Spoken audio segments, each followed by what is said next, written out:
दोस्तों वीडियो बहुत बड़ा है। अगर आप पूरा वीडियो नहीं देखना चाहते तो वीडियो के नीचे डिस्क्रिप्शन में जाएंगे, वहाँ मैंने चैप्टर और टाइम स्टैम्प्स लिख दिए हैं। आप किसी एक टाइम स्टैम्प पे क्लिक करेंगे जहाँ से वीडियो देखना चाहते हो तो वीडियो वहीं से शुरू हो जाएगा। और मेरे चैनल का नाम कुछ अलग कुछ रोचक है, सर्च कीजिए ये नाम यूट्यूब पर और प्लेलिस्ट में जाकर के बाइबल, कुरान, रामायण, महाभारत, वेद, पुराण ये सब शुरुआत से पढ़ सकते हो, या फिर इस वीडियो के नीचे चैनल के नेम या पिक्चर पर भी क्लिक करके प्लेलिस्ट में जाकर देख सकते हो। लाल रंग का सब्सक्राइब लिखा हुआ है, इसको दबा के बेल आइकन ऑल कर लीजिएगा लेटेस्ट वीडियो अपडेट्स के लिए। ये रियल भविष्य पुराण बुक है। आप पिछले चैप्टर या पिछला वीडियो पढ़ सकते हैं इस वीडियो को समझने के लिए।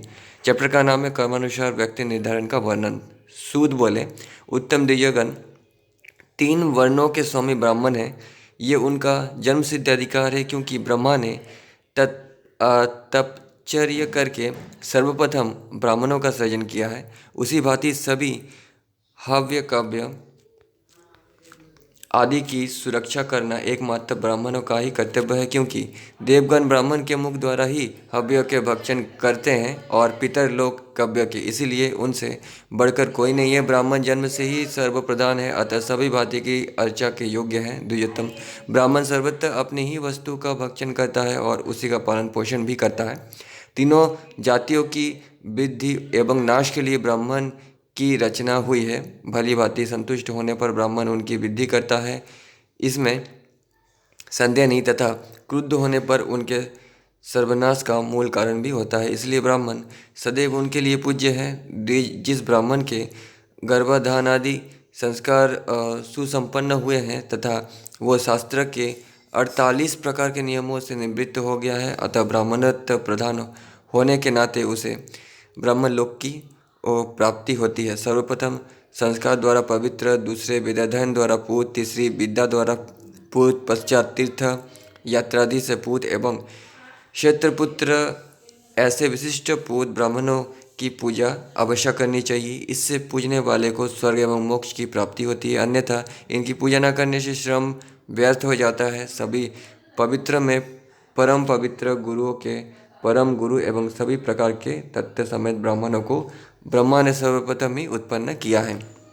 तो ये उस समय के ब्राह्मणों की बात की जा रही है, आज के समय की बात नहीं की जा रही है, ठीक है। देवगण ब्राह्मणों की अर्चा के द्वारा ही स्वर्ग का अक्षय उपभोग प्राप्त किए हैं। ब्राह्मण का मतलब होता है जो वेद पुराणों का ज्ञान रखता है, ठीक है। रामायण, महाभारत, उपनिषद, मनुस्मृति ये सब जानता है, उसी को ब्राह्मण कहते हैं, कहा जाता था उस समय। उस समय तो शायद वेद ही था, वेद और पुराण। और मनुष्य भी अपने अपने राज्य की प्राप्ति द्वारा देवत्व की प्राप्ति करते हैं। जिसके ऊपर ब्राह्मण प्रसन्न होते हैं उसके ऊपर विष्णु निश्चित प्रसन्न होते हैं। इसलिए ब्राह्मण की पूजा करते समय विष्णु उसी समय प्रसन्न हो जाते हैं, क्योंकि जिस विष्णु के मुख द्वारा सर्वप्रथम ब्राह्मणों की उत्पत्ति हुई है उसी द्वारा सृजन एवं नाश के हेतु समस्त वेदों की भी उपलब्धि बताई गई है। इसलिए पुरुषोत्तम भगवान ने निश्चित सभी लोगों के ज्ञानार्थ एवं ब्रह्मलोक के पूजन के लिए समस्त वेदों को ब्राह्मण के मुख में समर्पित कर दिया। पितृकर्म, यज्ञ, विवाह, हवन, शांति तथा सभी भांति के कल्याण कल्याणार्थ कार्यों में ब्राह्मण ही प्रस्त बताए गए हैं। यही निश्चित है कि ब्राह्मणों के मुख द्वारा ही देवगण हव्य, प्रेतादि असुर गण बलि एवं पितर लोग हव्य के भक्षण करते हैं। देवताओं एवं पितरों के उद्देश्य से यज्ञ में दान, हवन तथा बलि जो कुछ बिना ब्राह्मण के किया जाता है वो सब निष्फल होता है। बिना ब्राह्मण के जो भी धर्म कार्य किया जाता है उसके केवल परिश्रम मात्र करना ही फल बताया गया है, क्योंकि पूरा प्रदत्त वस्तु का ग्रहण एवं भोजन असुर, प्रेत, भूत एवं राक्षस ही करते हैं। इसीलिए ब्राह्मण को बुलाकर उसकी पूजा करनी चाहिए, क्योंकि देश, काल एवं पात्र को दी गई वस्तु कोटिलक्ष्य फलदायी होती है। ब्राह्मण को देखते ही श्रद्धालु होकर अभिवादन करना चाहिए, क्योंकि आशीर्वाद के रूप में उसके दीर्घायु हो कहने पर वो मनुष्य चिरजीवन प्राप्त करता है। जो मनुष्य देश के कारण श्रद्धाहीन होने के नाते ब्राह्मणों का अभिवादन नहीं करते हैं उन मनुष्यों की आयु क्षीण हो जाती है और भूमि नाश एवं दुर्गति भी होती है। शेष ब्राह्मणों की पूजा करने से आयु, यश, विद्या एवं धन की अत्यंत वृद्धि होती है, इसमें संदेह नहीं। जिनके घरों में ब्राह्मण चरण के प्रक्षालन करने से उत्पन्न कीचड़, वेद शास्त्रों के गर्जन, ऊंचे स्वर से पाठ एवं स्वाहा सदा और सस्ती के उच्चारण नहीं होते हैं वे शमशानों के समान बताया गया है। नरक के भीरू मनुष्य के लिए 26 दोषों से मुक्त रहने के लिए बताया गया है। उनके त्याग पूर्वक तीर्थ ग्राम, छोटे छोटे गांव अथवा वन में कहीं भी निवास करने वाले ही मनुष्य स्वर्ग, पितृलोक और ब्राह्मण लोकों में अवस्थित है। अन्यथा कहीं भी निवास करना उचित नहीं है, जिससे कि चोरों का पालन भी ना हो, अधर्म, विषम, पशु, चुगली, पाप, कर्म, नष्ट, कष्ट और रुष्ट होना यानी गुस्सा होना, दुष्ट, पुष्टक, कुबड़ापन, अंधा, काना, उग्र स्वभाव, खंड, वक्ता, दिए दिए गए का अपहरण, नीच, खल, अधिक बोलने वाला, बाचाल, कायर, चपल और अज्ञान, यही 26 दोष बताए गए हैं। नरक भीड़ों को इन्हीं से बचना चाहिए। विपेंद्र, इनके 85 भेद भी बताए गए हैं। द्विज शार्दूल शास्त्र में उनके वर्णन किए हैं, मैं उन्हें बता रहा हूँ, सुनो। इस प्रकार के अधम, दो भांति के विषम, 4 प्रकार के पशु एवं कृपण, कायर के 2 भेद, पापिष्ट के 2 भेद, नष्ट के 7 भेद, कष्ट के 5 भेद तथा रुष्ट के 2 भेद होते हैं। उसी प्रकार दुष्टों के 6 भेद, पुष्ट के 2 भेद, हष्ट के 8 भेद, कुंठ के 3 भेद एवं अंधे और काने के सगुण और निर्गुण के भेद से 2-2 भेद होते हैं। चंड के 2, चपल के 1, चंड के 3, दंड खंड के भी 2 तथा खल और नीच के 8-8 भेद बताए गए हैं। बाचाल तथा कायर के 3-3 भेद और कायर, चपल, अज्ञानी के क्रमशः 2-4 तेजी के लक्षण कहे गए हैं। द्विजोत्तम, इनके लक्षणों को जिनके ज्ञान होने से मनुष्य देव हो जाता है, पृथक पृथक मैं बता रहा हूँ, सुनो। विपेंद्र, जूते और छत्र धारण कर गुरु एवं देवता के सामने चलने वाला, गुरु के सम्मुख ऊंचे आसन पर बैठने वाला तथा सवारी पर बैठकर तीर्थयात्रा करने वाला प्रथम प्रकार का अधम बताया गया है। विधान पूर्वक तीर्थ में स्नान करके पुनः ग्राम्य धर्म, पशु की भांति सभी कर्म करने वाला वो निंदित पुरुष दूसरे प्रकार का अधम बताया गया है। हृदय में हलाहल बीज रख कर मधुर एवं आकर्षक वाणी बोलने वाले तथा जो कहते हैं कुछ और करते हैं कुछ, इस प्रकार 2 भांति का विषम कहा गया है। मोक्ष की चिंता ना कर जो अन्य बातों के लिए ही चिंता एवं उपाय आदि करते हैं तथा हरि सेवा से वंचित हैं, वे पशु योनि वाले से भी प्रथम पशु है। हरि मतलब विष्णु, प्रयाग के विद्यमान होते हुए भी जो अनत्र स्थान और प्रत्यक्ष देव के त्यागपूर्वक ना दिखाई पड़ने वाले देव की आराधना करता है, वो दूसरे प्रकार का प्रथम पशु है। ऋषियों द्वारा निश्चित और शास्त्रीय योगाभ्यास के त्याग करने वाले तीसरे प्रकार के अधम पशु हैं। सभी भांति की पुस्तकें एवं सभी शास्त्रों को अपने यहाँ रखकर उसके मर्म को जानने वाला जम्बुक पशु बताया गया है। जो बलपूर्वक अथवा छल कपट के उपाय द्वारा किसी को बंधन में डाल देता है, उसे चुगल कहते हैं। और प्रणय द्वारा वही कार्य करने वाले भी दूसरे प्रकार का चुगल कहा गया है। देव कार्य अथवा पित्त कार्य में जो मधुर भक्ष्य पदार्थों को अलग रखकर रूखी, सूखी और कड़वी वस्तु भोजनार्थ प्रदान करता है, ऐसे दुष्ट को स्वर्ग या मोक्ष की प्राप्ति कभी नहीं होती है, उसे कृपण बताया गया है। म्लान मुख होकर जो कुत्सित वस्तुओं का दान करने एवं क्रुद्ध होकर हवन पूजन करने वाले को कृपण कहा गया है। वो सभी धर्मों से बहिष्कृत है, दोषहीन होने पर भी किसी शुभ वस्तु के त्याग, कल्याण मूर्ति के विक्रम, माता पिता एवं गुरु के त्याग करने वाले पवित्र, आचरणहीन तथा माता पिता के समक्ष खाने वाले को पापिष्ट, महान पापी बताया गया है। जीवित माता पिता के त्याग, पुत्र का पालन न करने वाले दूसरे प्रकार के पापी एवं हवन न करने वाला तीसरे प्रकार का पापिष्ट है। तो दोस्तों, मनुष्य हमेशा कंटिन्यूअस धर्म करता रहे, इसीलिए ये सब ये जो ऋषि हैं वो डराने वाला बात कह रहे हैं। ठीक है, ये सब मन से करना चाहिए। ऐसे उनको ये ज्ञान नहीं था कि अगर डराएंगे तो वो और दूर हो जाएंगे इन सब कार्य से। अपने पवित्र आचार को छिपाकर सेवा करने वाले को नष्ट जानना चाहिए। खरीद कर मैथुन करने, देवताओं की पूजा द्वारा जीविका निर्वाह करने, बाजार में स्त्री को बैठाकर जीवन निर्वाह करने, कन्याओं के विक्रय और स्त्री के धन से जीवन निर्वाह करने वाले, ये 6 भांति के नष्ट शास्त्र में बताए गए हैं। हो सकता है जो बता रहे हैं वो सच हो।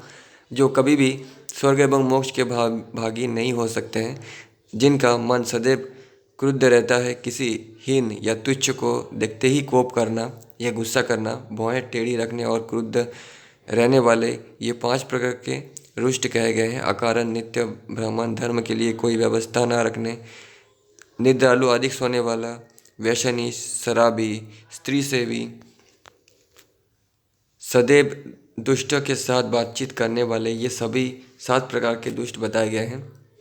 औरों को वंचित कर अकेले ही मधुर वृक्ष के खाने यानी स्वार्थी एवं साधुओं की निंदा करने वाले को शुकर की भांति पुष्ट बताया गया है। जो द्विज, निगम, आगम एवं तंत्रों का ना अध्ययन करता है और ना श्रवण ही करता है, उस पापात्मा को दुष्ट जानना चाहिए। श्रुति और स्मृति, यही दोनों ब्राह्मणों के नेत्र हैं। इसमें एक से हीन होने पर काना और दोनों से हीन रहने पर अंधा कहा गया है। भाइयों से झगड़े, माँ बाप को कठोर वाणी कहने वाले, द्विजाधम को चंड बताया है जो शास्त्र में निंदित है। चुगल, राजा के यहाँ जाने वाले, शूद्रों की सेवा करने वाले, शूद्र स्त्रियों के साथ मैथुन करने वाले या शारीरिक संबंध बनाने वाले को चंड ब्राह्मण कहा गया है। शूद्रों के घर में एक दार्भी भोजन करने और 5 रात निवास करने वाले को भी चंड कहा गया है। 8 प्रकार के कुष्ठों के रोगी तथा 3 प्रकार के कुष्ठों के रोगियों से सदैव बातचीत करने वाले उसी के समान अधम होते हैं। कीटों की भांति इधर उधर भ्रमण करने वाले, निंदित वस्तुओं का व्यापारी, मूर्ख, पंडित, अज्ञानता पूर्ण धर्म की व्यवस्था करने वाला, जीविका के लिए सर्वप्रथम दौड़ने वाला, अपने यहाँ के लोगों के त्याग कर जो अन्य देश में चिरकाल तक रहता है, वो निंदित, शुकर, पशु, सिद्धों के समान विख्यात है। जो कपोल, मुख और भौहें टेढ़ी कर राजा की भांति दंड प्रदान करता है, उसे दंड कहा जाता है। जो ब्राह्मण धन तथा राजा अथवा किसी देवता की संपत्ति का अपहरण कर पुनः उसे किसी अन्य देव या ब्राह्मण को समर्पित अथवा स्वयं उसके उपभोग कर या कहीं भी प्रदान करते हैं, उन्हें पशु श्रेष्ठ गधा बताया गया है, जो सभी वेदों में निंदित है। जो केवल अक्षराभ्यास में ही समय व्यतीत करता है और पढ़ता है, उसको समझता नहीं, वो ये शास्त्र का त्याग करने वाला पशु है, इसमें संदेह नहीं। जो गुरु और देवता के सम्मुख कहते हैं कुछ, करते हैं कुछ, उन आचारहीनों को नीच जानना चाहिए। पुष्प एवं फलों से सुशोभित वन के कांटों को खोजकर जिस प्रकार पतंग निंदा करता है, उसी भांति 6 गुणों से सुशोभित साधु सज्जनों में दोषों के अन्वेषण दुष्ट लोग करते हैं। भाग्यहीन तथा निंदित भाषाभाषी ऐसे निर्लज को बाचाल कहा गया है। चांडालों के साथ भाषण, पक्षियों के पालन में अनुरक्त, बिल्लियों के साथ भोजन करने वाले, बानरों के समान कार्य करने वाले, अकारण हाथ से तृण को तोड़ने वाले, मिट्टी को चूर्ण करने वाले, मांसभोजी एवं दूसरे की स्त्री से प्रेम या भोग करने वाले, इन सबों की चपल संज्ञा है। तेल उपटन से सदैव वंचित रहकर, गंध एवं चंदन का भी कभी स्पर्श तक न प्राप्त करने वाले एवं नित्य क्रिया न करने वाले को मलीमश कहते हैं। अन्याय से घर, स्त्री एवं धन की प्राप्ति कर शास्त्र के अतिरिक्त मंत्र को गृह स्वीकार करने वाले को ब्रह्मघाती तेषी कहा गया है, स्तेयी कहा गया है। देवताओं की प्रतिमा, पुस्तक, रत्न, मणि, मोती, अश्व, गोभूमि तथा सुवर्ण के अपहरण करने वाले स्तेयी या चोर कहते हैं। मनुष्यों को देवों का विशिष्ट सम्मान प्रदर्शन करना चाहिए। पश्चात मनुष्य का भी सम्मान करना चाहिए। इस प्रकार अन्य में सम्मान की भावना आवश्यक है। जो ऐसा ना करे वो स्तेयी है, चोर है। गुरु, माता एवं माता पिता की कृपावश सर्वज्ञ विजय होती है। इस भांति यथायोग्य कर्म करने वाले को स्वर्ग के समान प्राप्त होता है। जो इन महानुभावों का पोषण ना करे उसे भी स्तेयी जानना चाहिए। किसी उपकारी प्राणी के समागम में उसका स्वागत सत्कार ना करने पर उसे तप्त नरक एवं सोनित वाले नरक के दुखानुभव करना पड़ता है। समस्त जातियों के ब्राह्मण धर्मज्ञ स्वामी तथा पृथ्वी का पालन करने वाला राजा धर्मज्ञ नेत्र बताया गया है। प्रजापति के मुख से उत्पन्न तथा होरा तंत्र में कही गई समस्त बातों के विद्या को जो अन्य ब्राह्मण हैं गणक ज्योतिषी कहा गया है। गंगाहीन देश उसी प्रकार नष्ट है जिस प्रकार ब्राह्मणों के बिना संपन्न की हुई कोई क्रिया और होरा का विशिष्ट विद्वान जिस प्रदेश में नहीं है। ये विप्लवों से सदैव आच्छन्न रहता है। जिस प्रकार बिना दीपक की रात्रि एवं सूर्यहीन आकाश सुशोभित नहीं होती, उसी भांति वर्षहीन राजा भी मार्ग में अंध के समान इधर उधर भटकता रहता है। धर्मतः ब्राह्मणों की स्थिति करके अपने कर्म के विद्यत्र उन्हें सम्मान प्रदर्शित करें। दाढ़ी युक्त द्विज भी पूजा करनी चाहिए, क्योंकि दाढ़ी युक्त ही ब्राह्मण सूर्य का स्वरूप बताया गया है। दिन के अवसान समय में उनके दर्शन मात्र से पुण्य होता है। यदि वैसा ही दर्शन 3 दिन तक होता रहे तो उसके सभी पाप नष्ट हो जाते हैं। भ्रात्य जातिच्युत अथवा समय पर संज्ञोपवीत संस्कार ना हुआ हो, ऐसे ब्राह्मण के दर्शन हो जाने में सूर्य के देखने ही पर वो विशुद्ध होता है।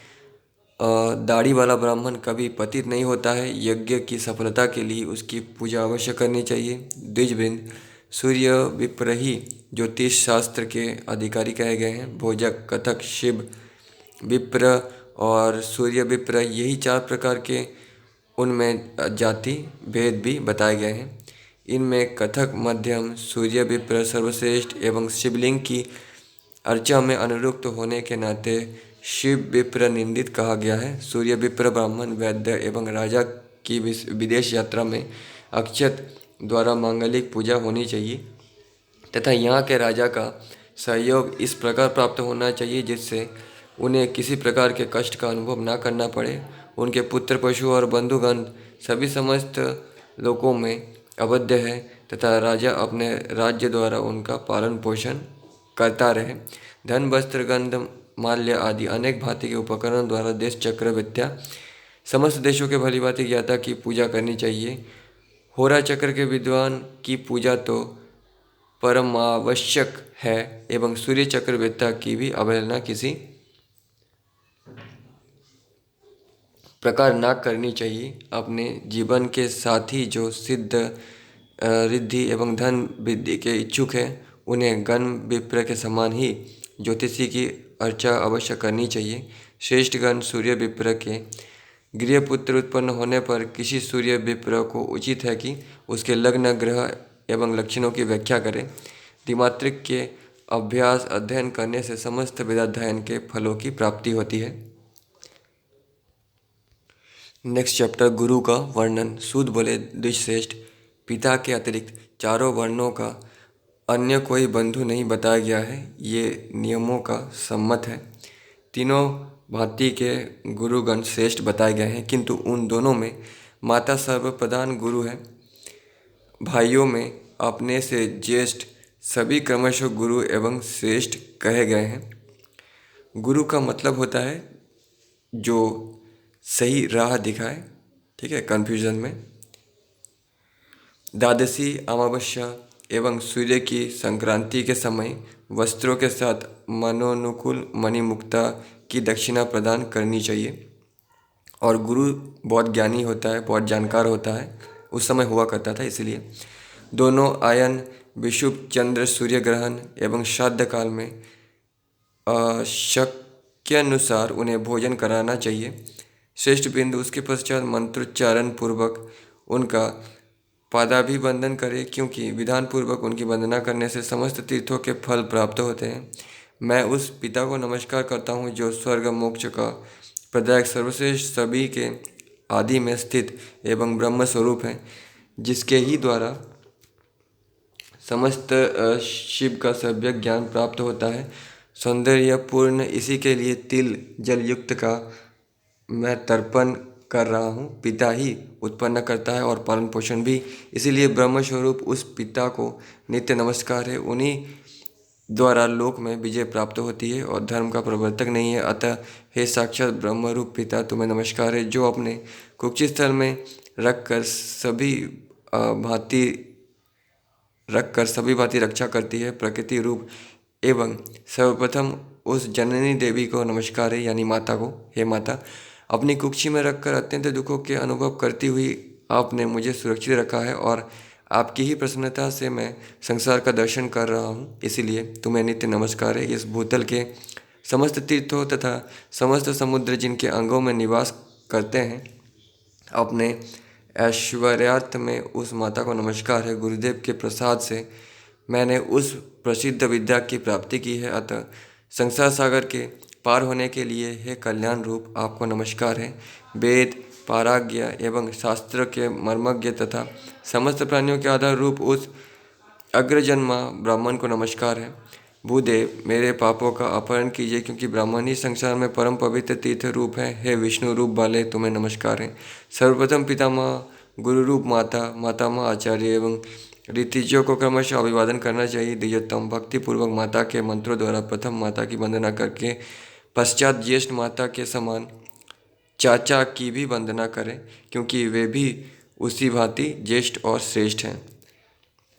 उस समय जैसा हुआ करता था वही ये ऋषि कह रहे हैं। गुरु के प्रत्यक्ष दर्शन होने पर गुरु का रूप है ही, किंतु उनके परोक्ष रहने पर माता गुरु रूप है। उसी दृष्ट एवं अदृष्ट की भांति सूर्य, अग्नि तथा चंद्रमा भी तीसरे गुरु हैं। मंत्र देने वाला ब्राह्मण सातवां प्रमुख गुरु बताया गया है।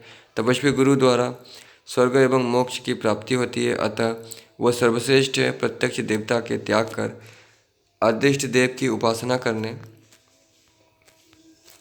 वाला महान पापी होता है एवं उसे पक्षी के यहाँ जन्म लेना पड़ता है।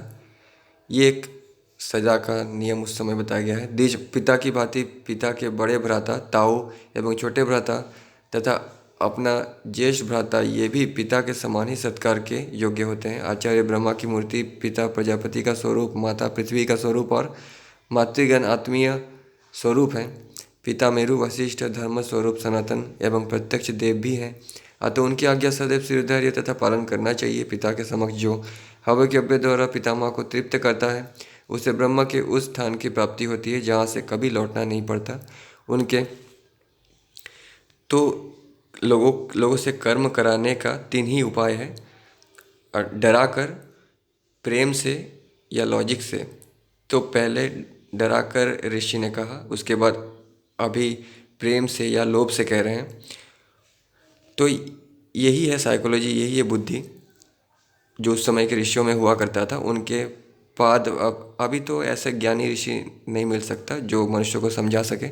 उनके पाद प्रलक्षण वाले जल से स्नान करने पर उनकी मर्यादा गंगा से कहीं अधिक होती है। यही नहीं, प्रत्युत उसके दर्शन मात्र से जिन फलों की प्राप्ति होती है, वे फल सैकड़ों ज्योतिर्लिंग की आराधना द्वारा प्राप्त नहीं हो सकते हैं।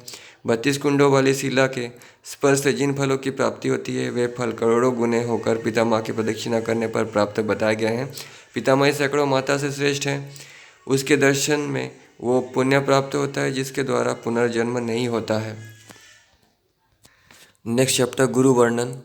सूत बोले, विपेंद्र धर्मात्मन, मैंने प्राचीन इतिहास एवं पुराण श्रवण के विधान को पहले समय में जिस भांति सुना है वैसा ही सुनाता हूँ।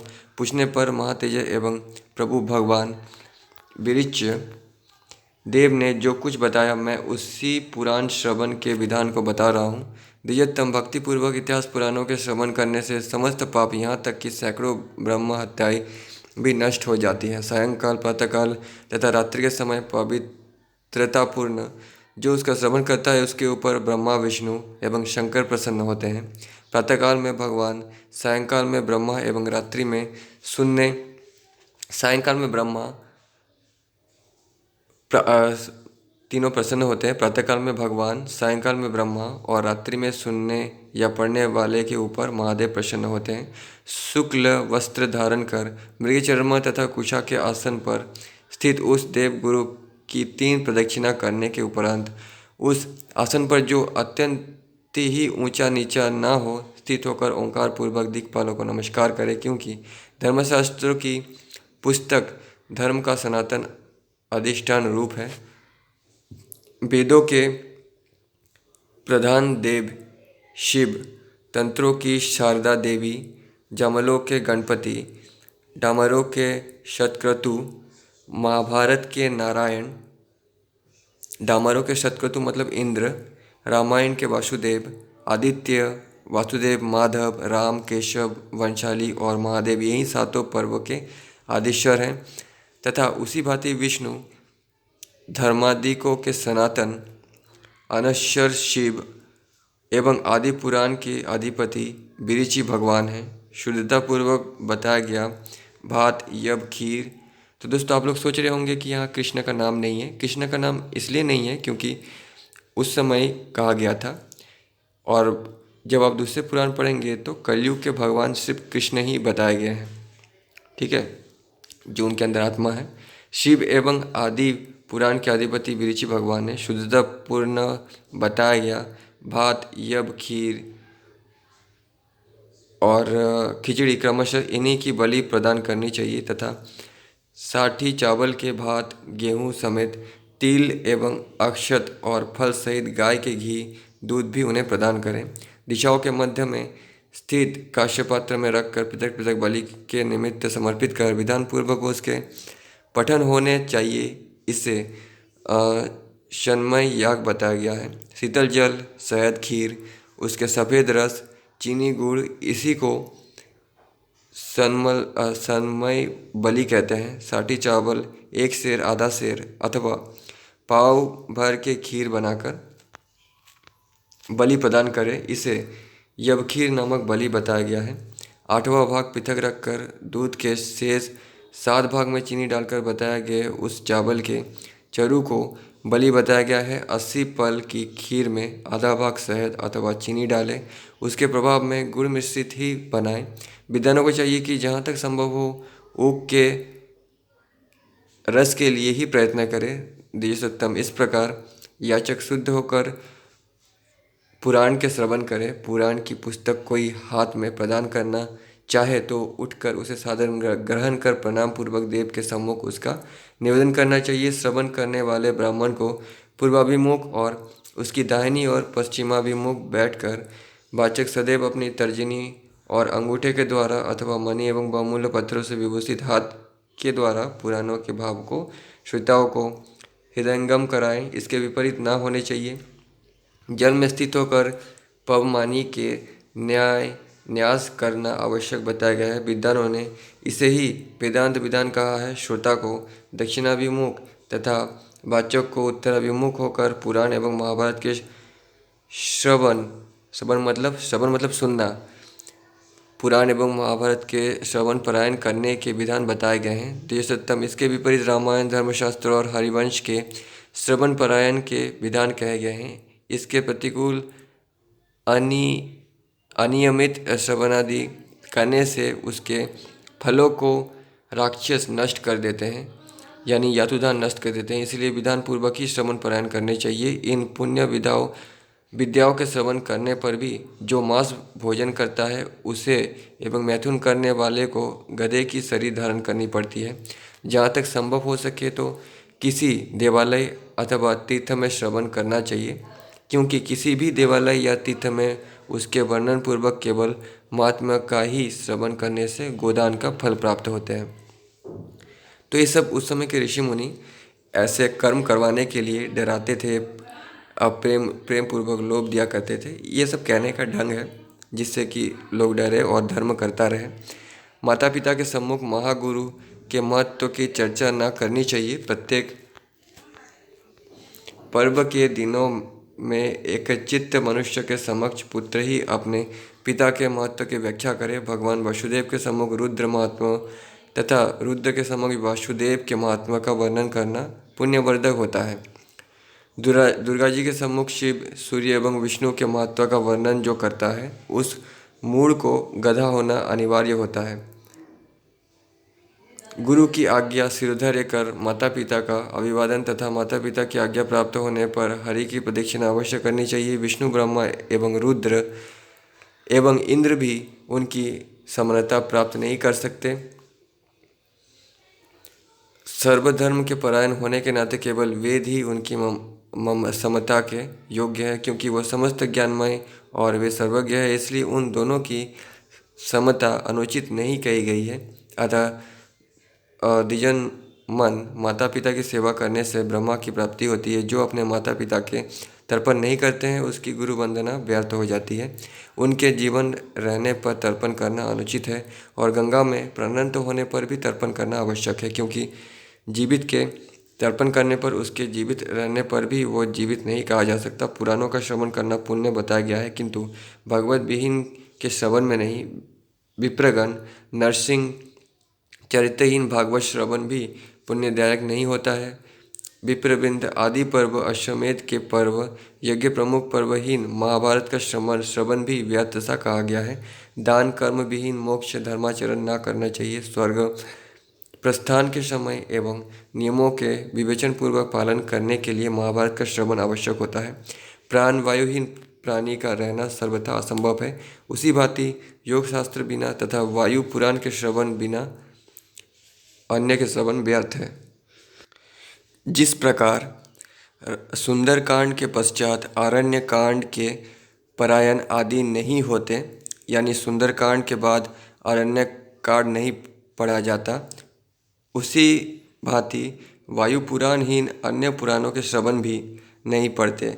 आदि कांड के बिना केवल लंका कांड को लिख कर ना धारण करना चाहिए। उसी भांति पराशर के बिना व्यास, याज्ञवल्क्य के बिना मख, दूसरे चरण से आबद्ध होने को काम रूप तथा आकाश पृथ्वी एवं पाताल रूप उसका मध्य भाग बताया गया है।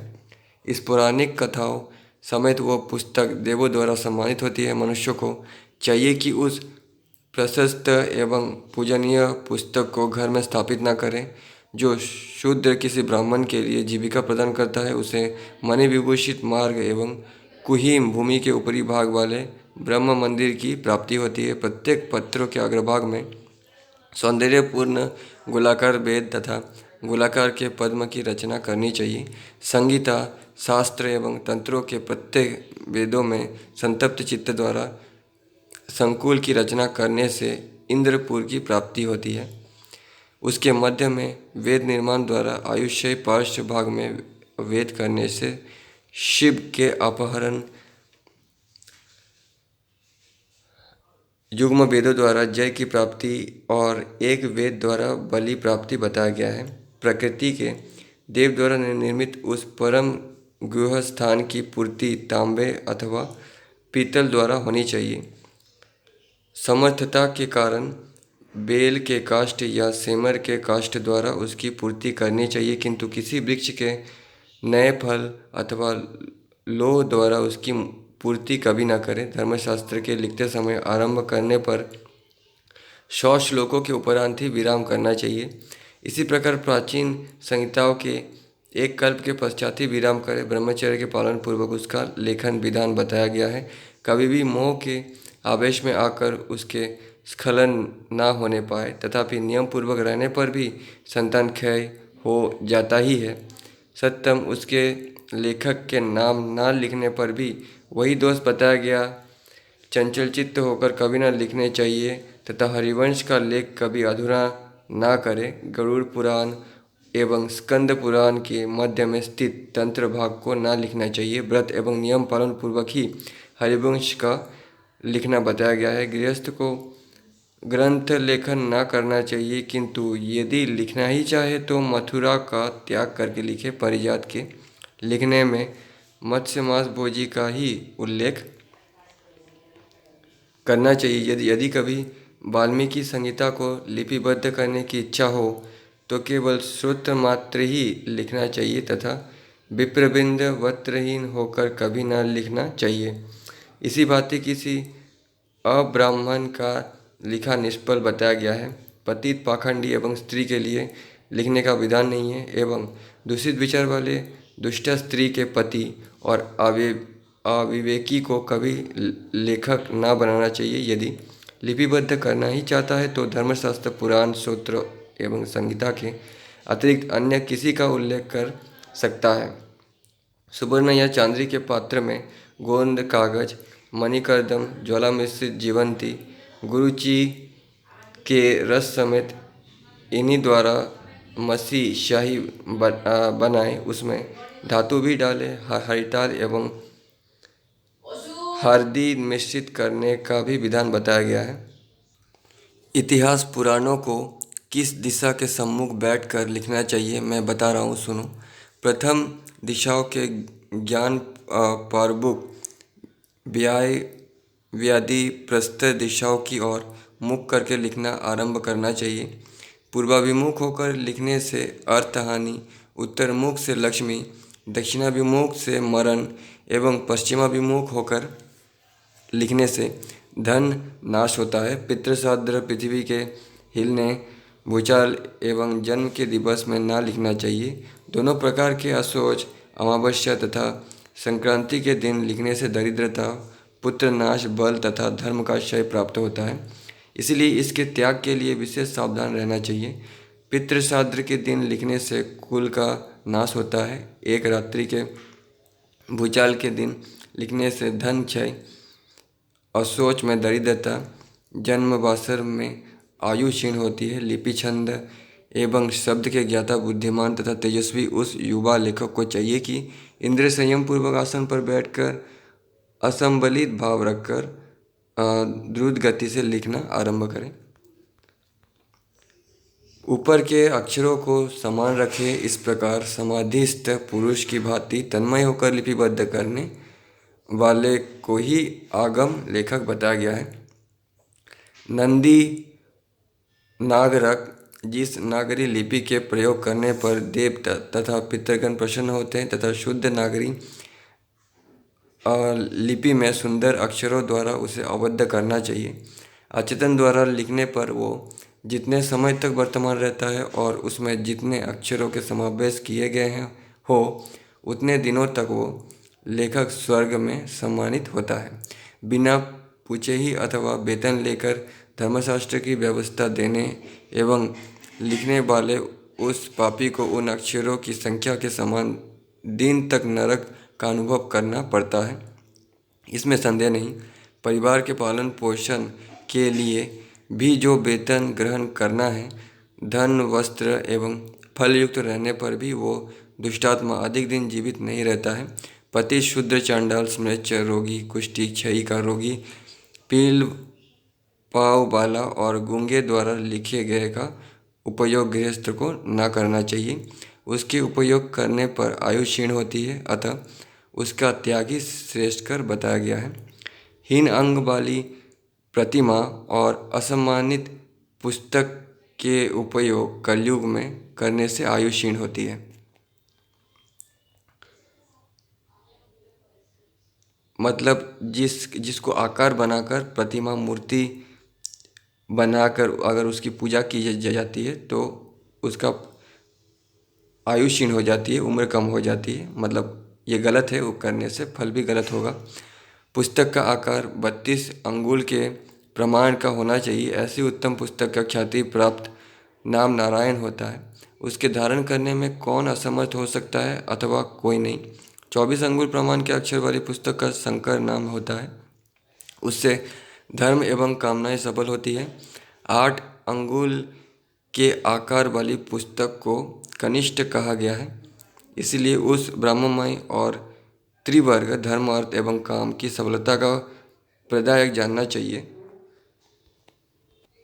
जलपत्र अथवा अगरू की त्वचा, छाल, इन्हीं पत्रों पर लिखने के लिए पुस्तक के आकार प्रमाण की आवश्यकता बताई गई है और भोजपत्र को पुस्तकाकार बनाने में प्रमाण की आवश्यकता नहीं है। 12 अंगुल प्रमाण के आकार की बताई गई वो भोजपत्र अथवा टेढ़ आदि की पुस्तक भी अंगुल प्रमाण के नाते ज्ञान पुस्तक ही कही जाती है।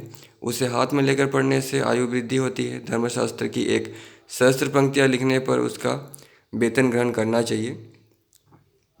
महाभारत के स्वर्गारोहण वाले पर्व के लिखने में उसका अर्धभाग वेतन के रूप में स्वीकार करना चाहिए और उसी भांति हरिवंश को लिपिबद्ध करने से एक सहस्त्र सुवर्ण प्रत्येक युगों में व्यास आदि प्रमुख ऋषियों को जो संहिता के निष्णात विद्वान हैं सिर से प्रणाम करके पादीन धर्म का पालन यथेष्ट करना चाहिए। पश्चात जैमिनी, व्यास, शंकर और हरि इन लोगों को नमस्कार करें। ग्रंथ के आदि, मध्य एवं समाप्ति में नमस्कार करने का विधान बताया गया है। पुराण के परायण में भी धर्मशास्त्र के मर्मज्ञ को उचित है कि नमस्कार पूर्वक ही उसका आरंभ करें तथा धीर गंभीर स्वभाव से उसका इस प्रकार उच्चारण करें जिससे सभी को ये स्पष्ट सुनाई पड़े।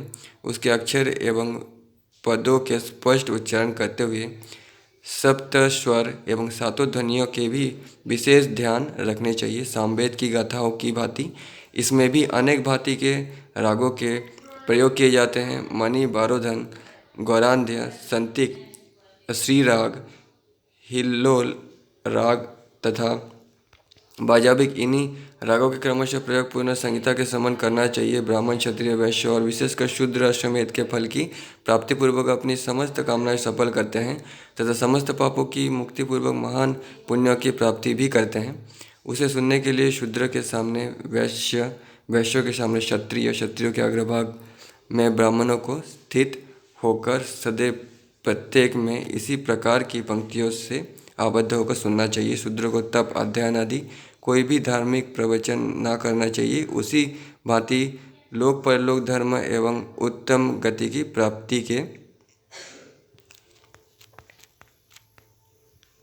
लिए चेष्टा भी करनी चाहिए। शूद्रों को विशेषकर शब्द शास्त्र, व्याकरण का अध्ययन वर्जित किया गया है, क्योंकि ब्रह्मयोनि ब्रह्मा ने उन्हें ब्राह्मणों का दास बताया है। जिस प्रकार कुतिया, सिंगाली एवं गधी के दूध को पान करने के अयोग्य बताया गया है, उसी भांति शूद्र के मुख से निकले धार्मिक संस्कृत शब्द श्रवण मनन के अयोग्य है। यानी जो शूद्र जो धार्मिक शब्द कहे वो मानना नहीं चाहिए। शूद्र के मुँह से ये अच्छा नहीं है, ऐसा बताया गया है। ये उस समय की सोच था, उस समय का सोच था। जो ऋषि मुनि जो जंगल में भटकते थे वो ऐसा बोलते थे। अपवित्र वस्तु जल से पवित्र की जाती है, उसी प्रकार शूद्र सुनने से शुद्ध होता है। व्याकरण शास्त्र का अध्ययन करने वाले शूद्र नितांत अपवित्र होता है। राजाओं को शास्त्रीय अथवा वैदिक धर्मों के उपदेष्टा शूद्रों का वध तथा चक्रहस्त द्वारा उनकी जीवा कटवा लेनी चाहिए, मतलब उनका जीव काट लेना चाहिए। संपूर्ण ग्रंथों के अर्थ, उसके मर्म स्थानों के विशेषज्ञ एवं सुंदर ढंग से उसकी व्याख्या करने वाले ब्राह्मणों को व्यास कहा गया है। जिस ग्राम या नगर में ऐसे ब्राह्मण का निवास होता है वो पुण्य प्रदेश बताया गया है। इस प्रकार व्याख्याता जिस नगर आदि में निवास करता है वे धन्य हैं, कृतकृत्य हैं और कृतार्थ हैं, इसमें संदेह नहीं। द्विजगण सूर्यहीन भास्कर और चंद्रहीन रात्रि की भांति व्यास की अनुपस्थिति में शोभा सुशोभित नहीं होती है। जिस घर में बच्चे ना हो उस घर की शोभा कभी नहीं हो सकती है। जिस प्रकार एक और समस्त ये ग्रह सुशोभित है और एक और सूर्य, उसी भांति घर में भ्राताओं के बीच में बालकों को देखकर एक महान आह्लाद उत्पन्न होता है। श्री भविष्य पुराण में मध्य पर्व के प्रथम भाग का 7वां अध्याय यहाँ पर खत्म होता है। नेक्स्ट चैप्टर अंक महत्व का वर्णन। तो वीडियो बहुत बड़ा हो गया है, तो ये वीडियो समाप्त करते हैं। नेक्स्ट चैप्टर हम अगले वीडियो में पढ़ेंगे। तब तक के लिए धन्यवाद।